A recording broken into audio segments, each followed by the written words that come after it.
Hey guys, hope you're doing well. I just want to take a few minutes and quickly discuss the concept of groupthink. So, groupthink, very interesting social psychology concept in terms of your course materials. Basically, what groupthink is extreme group polarization. All right. So, what happens is group members really make decisions based upon maintaining group harmony. Okay. This tends to typically happen when the group is under intense pressure, things such as biases or external threats. And the group does not carefully really process all of the information that's really available to it. And group members assure each other that what they're doing is really the right thing.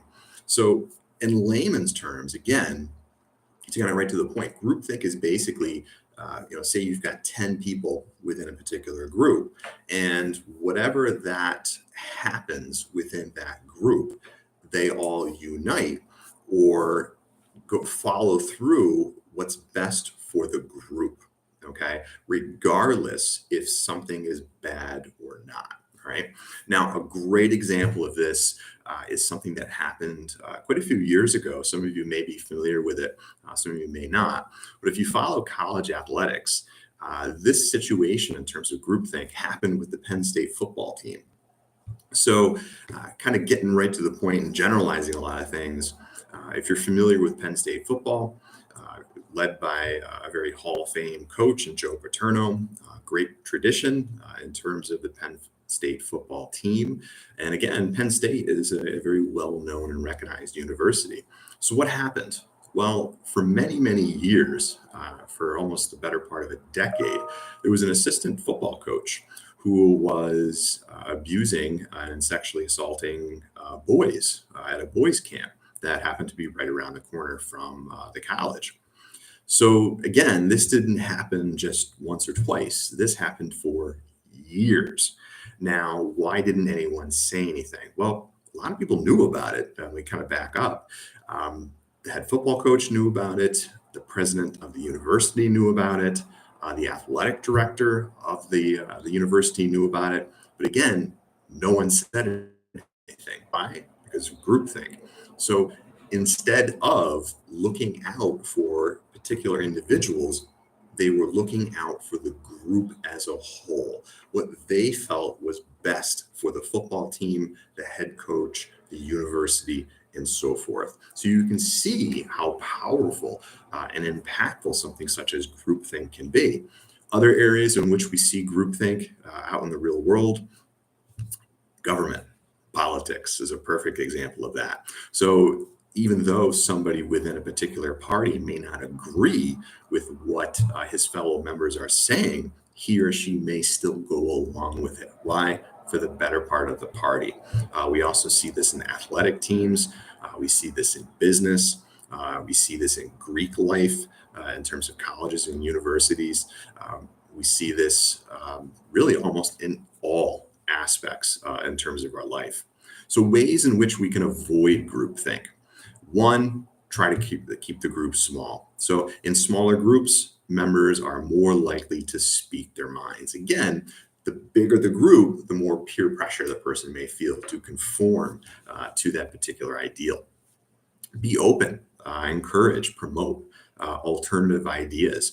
Sometimes the best idea is the one you simply have just not considered. One thing I often talk to my students about is really including diversity, really encouraging the idea of multiculturalism. So, having many different people within a type of group brings that. So, there is less a chance of this groupthink happening. Again, expressing ideas, uh, being respectful, and really listing and identifying the pros and cons of different particular types of decisions. So, not always simply just going through the process, so to speak, but really identifying and capturing, critical thinking in terms of these particular decisions. How do we know what is groupthink? Well, again, your notes kind of touch on this a little bit, and these are just some quick symptoms of what groupthink does. One of the things that, again, groupthink really promotes is this direct pressure to conform. And many people that were involved with Penn State felt that pressure, not only again from the football team, but from the university as a whole to keep quiet. Again, why? The better part of the group, so to speak. Again, stereotyping, another symptom of groupthink, really leads members of the in-group to really ignore or push out group members that may oppose those particular challenges and group ideas. And again, you can see why this would be pressure to conform to particular situations.